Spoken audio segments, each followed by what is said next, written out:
Peace and love, family. Welcome to the Black Fire Network 54 Correspondence show. I do normally say Karibu Sana to simply means you are very, very much welcome. My name is Spikes, and this is the show we get to discuss about what is taking place across the wonderful African continent. And of course, I remember to check us out also on our official website, which is www.blackfirenet.com. Once you are on the website, I would always like to add just to simply create your own personal profile on the website. And once you do so, you can be able to interact with the rest of the family. We had Kami earlier on in the streets of Nairobi, and she was sharing a little bit about the situation right there and how things are actually in the streets. You could see that the roads are not as bad as some people like to see. Some roads are not as bad as people would like to see. But nonetheless, I would also like to, say that the image of Africa has actually been distorted most of the times. We understand that we do not have any one perfect place. You cannot say that this is a perfect country or this is a perfect destination. But nonetheless, in Africa, we are still working towards progress and prosperity. And you can see that even the supply of water and the supply of electricity is there. But the government is also still working on other things, and also the private sector. And what has been happening right here on the African continent, and what I want to discuss today, is really the matter of the vaccinations on the continent of Africa. Sometimes back, we talked about the issue of the COVAX, and the COVAX program was a program that was really put in place really to see that, nations that are considered not to be, the nations that are considered to be, let me just call it what it is, poor, also do get a share of the COVAX. And what has been happening is that the South African president, who goes by the name Cyril Ramaphosa, was one of the main drivers of this particular push for the COVAX to come into Africa.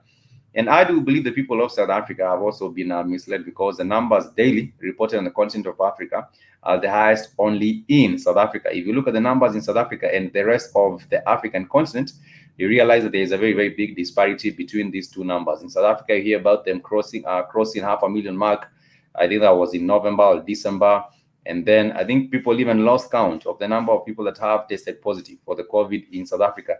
But we all do know that in South Africa, we do have the black majority, and also we do have the white minority. And we also know that, the African people have not been affected as much as we can say when it comes to these other people in South Africa. You know that in South Africa is really cosmopolitan, if I might, for lack of a better word. You will go find Asians, lots of them in South Africa. You'll find go find a lot of Dutch people in South Africa, still claiming to be part of South Africa. But nonetheless, that is a conversation for another day. For now, I want to highlight what has been happening in South Africa. And South Africa is the most hit when it comes to COVID-19. And South Africa also happens to have the most number of Wazungus on the continent. I think we do not go into any other part of Africa and find as many Wazungus that you will find in South Africa, and we all know why that is. But nonetheless, of course, people of South Africa are free to make their own choices, and people have decided right now.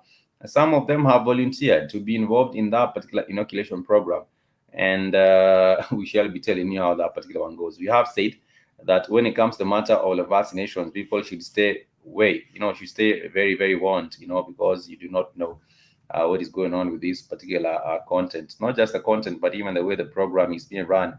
What is the agenda behind it? Apart from South Africa, we also do have Ghana. Like I said earlier, we talked about the COVAX program. The COVAX program was put in place by the WHO really to ensure that there is a vaccination equity.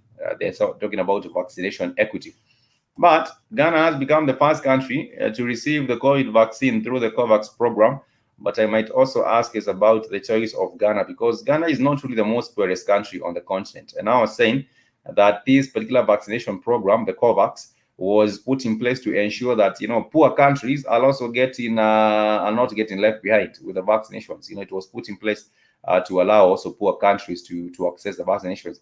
And if this was the case, if this is the original idea, Ghana is not the poorest country on the continent. If you're telling me about a country like Somalia, or if you're telling me about a country like Togo, or if you're also telling me about other different tiny countries in the continent, I would rather understand that maybe the agenda is to make sure that these people who are poor are getting it. But Ghana is considered to be an economic giant in West Africa, alongside countries such as Nigeria. Nigeria and Ghana are really countries that are doing well economically. I'm not saying that in any case of an assistance they should not get, but this is not the assistance that the people of Ghana should actually be very, very happy for. And Africa is said to be aiming at 60% of vaccination of the continent within 2 years, which I believe is not a goal that will be achieved. This is a goal that has been set, but I don't believe it's going to be achieved. Of course, Ghana has become the first country to receive these COVID-19 vaccines through the World Health Organization COVAX program on Wednesday, according to a joint statement issued by the UNICEF, Ghana, and the WHO. They said there was a shipment consisting of about 600,000 doses of AstraZeneca's vaccines arriving at 7 a.m. at GMT, Greenwich Meridian time on Wednesday on the Emirates flight at Kotoka International Airport, which is in Ghana's capital, Accra. But like I said, there is, of course, a question to ask ourselves. Ghana is not the poorest country on the continent of Africa, and even if it were, I do not see the big need of, these AstraZenecas are being put in place with the COVAX program. From what I understood is that the AstraZeneca, the COVAX program was meant to start in Nigeria, and but now it's, to my surprise, that now it's going to Ghana, and there is something going on behind the scenes that I cannot really put my finger on, but I do know that there is a problem right there. But nonetheless, we also do have the issue of the vaccinations in Zimbabwe. There have also been some vaccinations that have also been taken to Zimbabwe. And you have to realize the only country on the continent that is not dealing or that is not playing ball with this whole vaccinations agenda is Tanzania. And now they have started putting out mainstream media information saying that Tanzania is really the country that is being affected the most. Well, that is a lie. I can actually say that I do have some friends in Tanzania, and I do not think that Tanzania is really what the case is being reported as it is. In Zimbabwe is set to receive a further 800,000 cases of the COVID-19 jab from China, indicating the excellent relationship between the two nations. There is a very, very funny kind of way of reporting. This has been done. This is an article on the BBC, and they are saying there is an excellent relationship between the two nations, and the excellent is in quotes, because we all know about the Chinese involvement in Zimbabwe. There was an ouster of the former president. He goes by the name Robert Mugabe. Robert Mugabe was ousted in a relatively peaceful transition, because there was not a lot of noise or the loss of lives in this particular country compared to other places where a president is gotten rid of, and there's a lot of fighting from east and west and central and everywhere else. In this country, there wasn't that particular kind of an outcome, but it is said that the Chinese had a hand to play in terms of the transition or the ouster of the former president and the coming in of the incumbent president, who is known as Emerson Mnangagwa. And they are saying that the relationship between these two countries is excellent. And they're also saying that between the two nations and the Asia's giant willingness to give the South African state preferential treatment. There's a lot of wrong things going on with this particular article. There is a lot of things. First and foremost, The relationship between China and Zambia has been expressed or has been described as excellent, but of course, you see there is some apostrophes or quotes on this. There is also there is also the government is also saying that the Chinese have given Zimbabwe preferential treatment. That is also another thing that is happening on this article. And then they have said there is a global stampede for vaccines, but now the Chinese have decided to offer the Zimbabwe people the vaccinations and put them ahead of the queue. And there is a lot of red flags on this particular one. Nonetheless, Zimbabwe bought 600,000 doses from the Chinese farm, Sinopharm, while the other 200,000 doses were donations, bringing to 400,000 the total donated by the Chinese government, according to the report given by the Herald, a newspaper in Zimbabwe. And Zimbabwe plans to inoculate about 10 million people. The vaccines would be enough for all the frontline workers and a large percentage of the elderly and those with chronic health conditions, according to the reports are being given. And the European Union has also said that the Zimbabwe would receive a 1.12 million doses under the COVAX program, a scheme that has been spearheaded by the WHO to make vaccines more accessible to poor countries. And India has also announced it will donate 75,000 doses to Zimbabwe. There are so many questions that you have to ask yourself. Why is the Chinese are offering these vaccines to Zimbabwe and describing the relationship as excellent? Well, we all know that that is not an excellent relationship. We all know that for what it is. But nonetheless, today we shall be talking about strengthening. The topic of the day, we are just getting to give you an update on what is happening on the continent of Africa. I also wanted to bring to our attention the matter of the relationship between Africa and the Caribbean. You have to understand that there has been for a very, very long time the efforts, really the efforts to try and forge closer ties between the countries on the Caribbean and also countries on the African continent, which I believe is actually a very, very good move, because we all know about the impact of the transatlantic slave trade and the kind of damage it did in terms of fragmenting, the people of the continent of Africa, taking the people also to far over places such as South America and also the Americas and other different areas. And we all know how that actually has affected the people, as dividing them into smaller groups. And for some reason, we have not been able to come together and unite as an African people, whether be it you're talking about people coming from Jamaica, people coming from the Dominican, people coming from all these other parts of the Caribbean. It has been very, very difficult even gaining trust, forging, forming or the establishment of trust between the people of the continent and between the people of the Caribbean. One of the tools that has been used right now, which has been proven very, very successful in terms of uniting the people of the Caribbean and strengthening the ties, is music. And I believe we shall all agree that reggae music has played a very, very big role in terms of uniting the people of the Caribbean and also uniting the people on the African continent. For example, we do have one particular artist from Ivory Coast. He goes by the name Alpha Blondy. And Alpha Blondy, the very first time I heard the music from Alpha Blondy, I thought actually that was, the music from the Caribbean. And also there are other times I have had music from the Caribbean, and I thought that that was African music. But music has played a very, very strong role when it comes to uniting the people of, the Caribbean and the African people, and helping people also to reestablish their own roots. People right now are very, very much politically interested in trying to understand more about the continent and also trying to understand more about the Caribbean as well. There is a mutual interest, between the people of the continent and also the people who are of the continent in the Caribbean, to have to reestablish the ties. And there is also the progress which is being made by different governments. I believe the governments such as Ghana. We shall be sharing about a story that happened 2 years ago. In 2019, there was the first state visit by the Prime Minister of Jamaica. He did make a visit and go to Ghana. He was there for a 2-day state visit. And let me share these with us briefly and show us what was the outcome of that particular 2-day visit.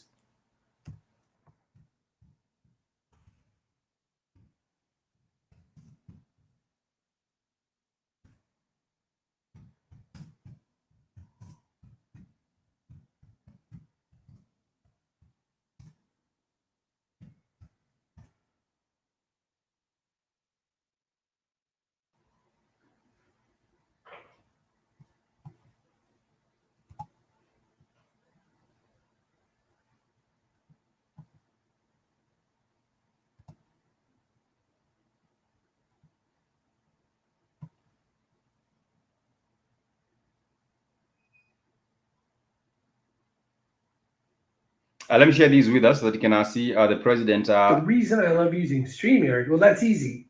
I can make me, Chris Brogan, I can make a show like the Backpack Show where I have a co-host, Carrie, but I can run the show all by myself.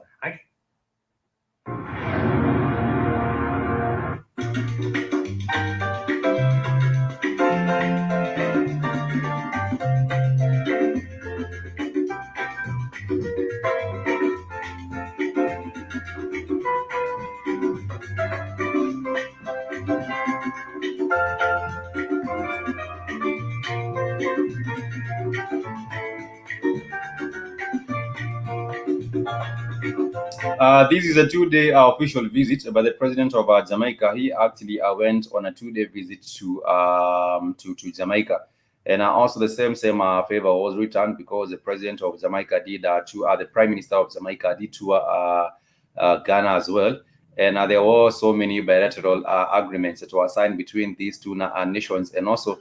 One of the things that did happen is that there was a removal of the visa. You know, you do not need a visa to come from Jamaica into Ghana, and you also you do not need a visa traveling from Ghana into Jamaica, which is really a good thing. And what also did happen is that not only did the president of Jamaica visit, not only did the president of Ghana visit Jamaica, he also did a tour of 5 Caribbean countries, including Barbados as well.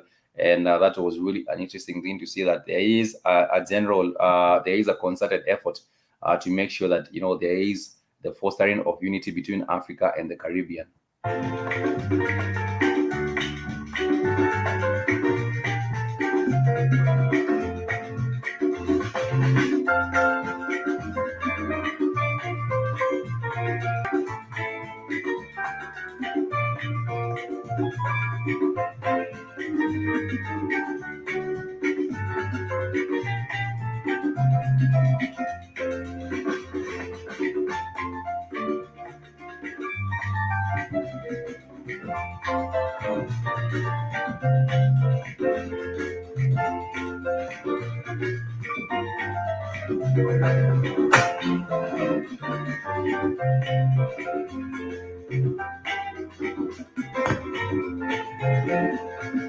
I believe this is not only a diplomatic move. I also do believe that this has, a much more deeper meaning. You can move and do it as a form of diplomacy, but that is not the end of it. I believe, apart from going there as a diplomatic mission to make sure that you're fostering the ties and fostering deals such as a trade and commerce between the two countries, I also believe there should be also a deeper essence to this particular kind of a tour. The president also did make a tour to Barbados. Let me show us this particular one where he also went to Barbados, and this is Kofu Addo who is spearheading this push to connect Africa and the Caribbean.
Of course, that was the president of Ghana arriving at Barbados, and now I'm saying that he did make a tour of 5 different Caribbean countries, and most of these particular courtesy was also returned. And I do believe that that is a way to start. You cannot have a conversation without having establishing a relationship. You just have to establish a relationship and make sure that you are having a forward conversation in terms of uniting people, because it only starts it only starts with a conversation and then grows into a relationship. And after a relationship, we can have people reconnecting and reconnecting with their roots.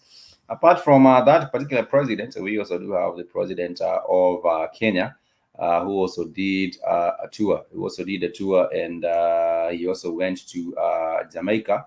And like I said, Jamaica has also been on the front line. Let me share these with us. Let me share this briefly with us and show us also what happens with the reception of the President Kenyatta, who did tour Jamaica. This also shows that also the East Africa area or the East Africa region is also well represented in terms of the efforts which are geared towards uniting Africa and the Caribbean. This was a reception.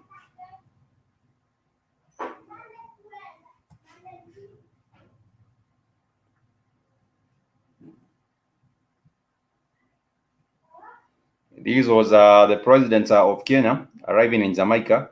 Of course, he was warmly received, witnessing the signing of 4 agreements regarding these 2 countries. So, ladies and gentlemen, once again, thank you. The members of both delegations, cabinet ministers of Jamaica and the members of the delegation from Kenya are now arriving.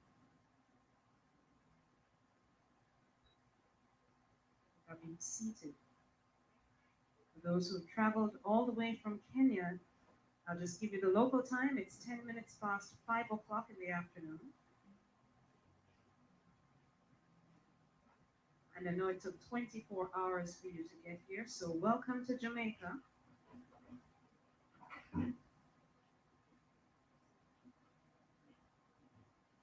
That's quite a long journey. You're talking about 24 hours from Kenya, 24 hours from Kenya to getting into Jamaica. But nonetheless, they were received very, very warmly, and there was a signing of 4 agreements, and we shall touch on that. Guidelines for members of the media, and I know many can hear me on the outside. You stand to the outside, you capture the arrival, and then once inside, we ask you to stay to the sides for the still photographers. The videographers are already placed in the middle, in the aisle. We ask that you not block anyone.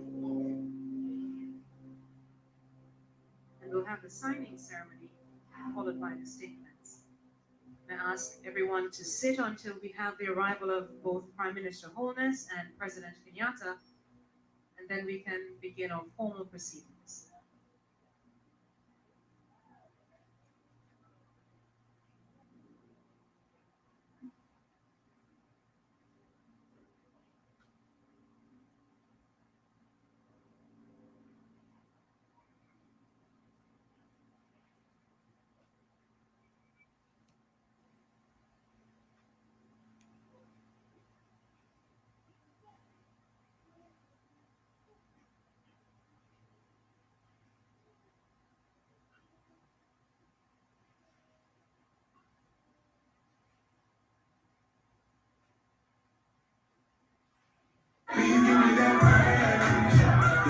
Of course, that was sometimes back, just an advert just popped up, and I was just sharing with us about that particular effort by different African governments to make sure that they are strengthening the relationship between Africa and Jamaica. Not just, between Africa and the Caribbean. I just took the Caribbean to be, but that was a tour. The tours are made, and that was in Jamaica by the president of Kenya, who took that particular trip some few years back before the COVID came up.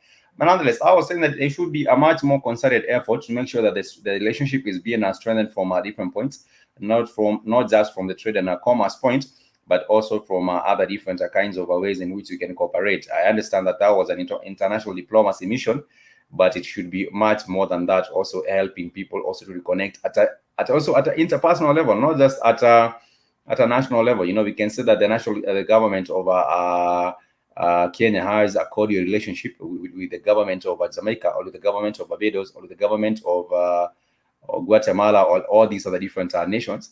But nonetheless, it's also very, very important to also have us understand that, fostering also the interpersonal relationship would be much, much better. If we did have culture exchange programs, then perhaps at the end of the day, we would also be able to have a better understanding of the people's exchanging their cultures, and also have us realize that we also come all stem from the same point, But from a prolonged period of absence of strong ties between Africa and the Caribbean, owing to the matter of colonization and the consequences thereafter, the goal to forge a better and strong relationship is at the heart of many Africans on the continent and in the Caribbean. And like I said, the leadership of the West African nations such as Ghana and Benin has shown a keen interest to establish and strengthen the ties between the African nations and the Caribbean. The Ghanaian president, like I showed us earlier, did make tremendous progress by visiting and also having invite the Prime Minister of Jamaica to come also and have a commission and also sign agreements. The neighboring West African nations as well, also Benin, as the leadership has also shown an interest in terms of giving an invitation to the people of the Caribbean to come back to this particular country, where we did have the devastating effects of the transatlantic slave trade that took many African people and spread them out across the globe, in South America, in the Americas, and in other different parts of the world. What did happen is that there was a very, very big devastating movement of the people using the transatlantic slave trade.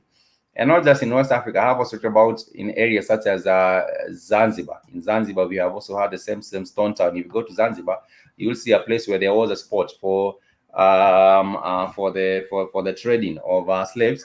And what you get to realize is that this particular place holds a lot of history, rich history that people can get to learn from. And of course, if you want to also know more about that particular area, remember we do have a tour, a Tanzania tour, taking place from the 12th of April, and you can be able to join us on that particular tour.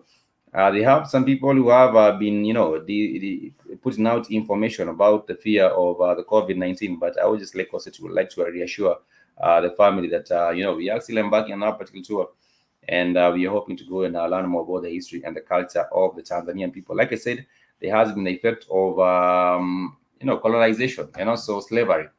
And it's the right time right now that we forge strong and a better relationship between Africa and the diaspora and the Caribbean diaspora to make sure that people can be able also to have a level of understanding and establish a relationship, which can eventually also allow people to move directly from here to the Caribbean or from the Caribbean and back into this particular country. And once we are able to establish that particular kind of a relationship, then maybe perhaps we will be able to be at a much better level when we're talking about the matter of addressing stronger ties between these two countries. This was my thoughts, and I want to share with us about our particular thoughts on the matter of establishing the ties between the Caribbean and Africa. Like I said, music has played a very, very strong role. If you listen to reggae music and I have the people of Jamaica singing, for example, Chronics, or for example, Bob Marley, the music from Bob Marley, you will find there is a lot of similarities between the people of the Caribbean and also between the people of Africa. And that is why you do realize that we need to connect as a people at a much better level and even at an interpersonal level, because when you do have an understanding, we can be able to build as a people, either be it in the diaspora, in the Caribbean diaspora, or either be it in the people on the African continent. Those are my thoughts. I would like to ask you to engage me on the same. How can we forge better and stronger ties between Africa and the Caribbean? Which way do you think we can be able to forge better ties between Africa and the Caribbean? I would just like to know what are your thoughts on the same. Remember, you can interact with us on our social media platforms. We are on YouTube.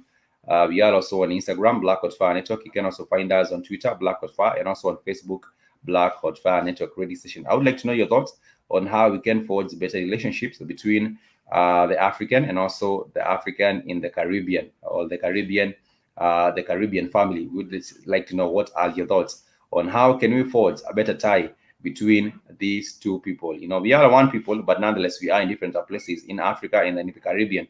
I know music is one of the tools, and also diplomacy, having the government also try forge bilateral agreements and things like this. But nonetheless, I also do believe that there are much more ways in which you can have an interaction and a relationship being strengthened between the African and between the African in the Caribbean. Music, we do have ambassadors, like I said, Gregory Isaac. We do have Alpha Blondie. We do have many other people who have served as strong ambassadors, doing even much more work than the international diplomacy would achieve using music. But you need to get, you need to do much more past the music.